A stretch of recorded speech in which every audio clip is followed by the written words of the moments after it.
আরে জানি সবাই এখন ব্যস্ত মানুষ, তাই সবার কথা চিন্তা করে আমি কিন্তু একটা রেসিপি বানিয়েই ফেললাম। তো 10-15 মিনিট তো হাতে সময় আছে, তাহলে এই রেসিপিটা একবার দেখে যাও। তো কিভাবে বানালাম, হাতে যদি একদম কম সময় থাকে তো এইভাবে কিন্তু তোমরা একটা সানডে কিন্তু করেই নিতে পারো। সানডে হোক বা অফিসে যাওয়ার সময় হোক বা অফিস থেকে ফিরে এরকম কিন্তু চটজলদি এরকম একটা রেসিপি কিন্তু তোমরা বানিয়েই ফেলতে পারো। তো চলো বলে দিই এটা কিভাবে তৈরি করলাম। এটা কিন্তু করে নিয়েছিলাম একটা চিকেন।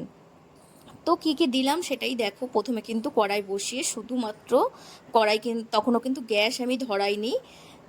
গ্যাসের উপর কড়াইটা বসিয়ে কাঁচা তেল দিয়ে দিলাম, তার মধ্যে কিন্তু মাংসটা দিয়ে আলু, কাঁচা আলুই দিয়েছি আমি, কিন্তু আলু ভাজিও নি। তার সঙ্গে কিন্তু আদা, পেঁয়াজ, রসুন, টমেটো সব কিছু একসঙ্গে দিয়ে লঙ্কা সব কিছু দিয়ে কিন্তু ভালো করে ম্যারিনেট করে নিলাম মাংসটা। ম্যারিনেট করে ব্যাস এবার গ্যাসটা অন করে দিয়ে ঢেকে বসিয়ে দাও। আর কিচ্ছু তোমাকে দেখতে হবে না, গ্যাসের ফ্লেমটা কিন্তু একদম লো করে রেখে দেবে। ও আস্তে আস্তে ফুটতে ফুটতে কিন্তু মাংস রান্না কমপ্লিট। তোমরা কিন্তু এই রান্নাটা বসিয়ে দিয়ে আরামসে টিভি দেখো বা ঘরের যে কোনো কাজ করে নিতে পারো। দেখো কি দারুণ হয়ে গেছে রান্নাটা। তোমরা যদি কষা কষা খাও তো ঠিক আছে, আর যদি মনে করো একটু জল দেবে তো তখনই একবারে জল দিয়ে সঙ্গে সঙ্গে ঢেকে বসিয়ে দেবে।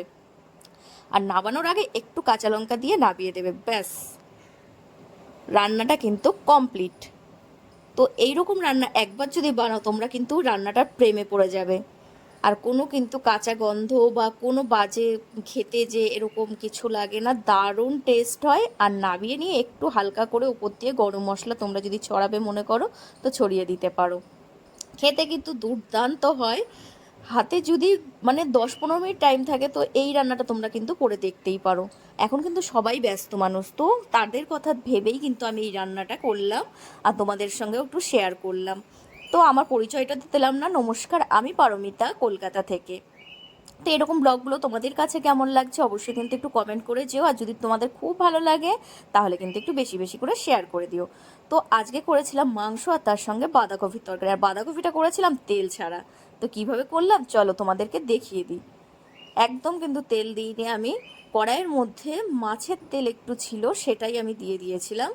দেখতেই পেলে তোমরা মাছের তেলটা দিয়ে কিন্তু বাঁধাকপি, টমেটো, আলু সব কিছু আমি দিয়ে দিয়েছিলাম। এখানে কিন্তু কোনো সর্ষের তেল, সাদা তেল কোনো তেল ইউজ করিনি।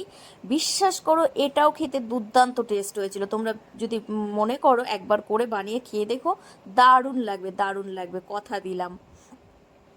তো দেখো কড়াইতে কিন্তু তেল এক ফোঁটাও তেল দিইনি, শুধু মাছের তেলটা দিয়ে দিয়েছিলাম। দিয়ে একটু নাড়াচাড়া করে সঙ্গে সঙ্গে কিন্তু বাঁধাকপি, টমেটো, আলু মানে সব কিছু দিয়ে নুন, হলুদ সব কিছু দিয়ে একটু জল দিয়ে ঢেকে বসিয়ে দিয়েছিলাম।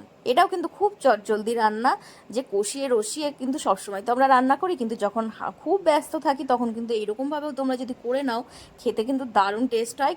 কিন্তু খেতে কিন্তু একদমই বাজে হয় না। এরকমভাবে রান্না হচ্ছে বলে তোমরা ভাববে বাজে খেতে হয়েছে, একদমই না, দারুণ টেস্ট হয়।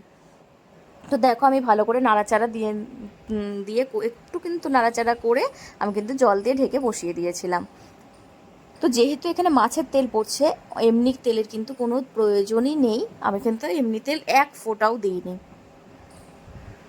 দেখো এইভাবে একটু নাড়াচাড়া সব মিশিয়ে দিলাম, ভালো করে নাড়াচাড়া করে দিয়ে এর মধ্যে জল দিয়ে চেপে ঢেকে বসিয়ে দাও। 5 থেকে 10 মিনিটের মধ্যে কিন্তু রান্নাটা তোমার কমপ্লিট হয়ে যাবে। তো দুটোই কিন্তু খুব ইজি প্রসেসে রান্না তোমাদের দেখালাম।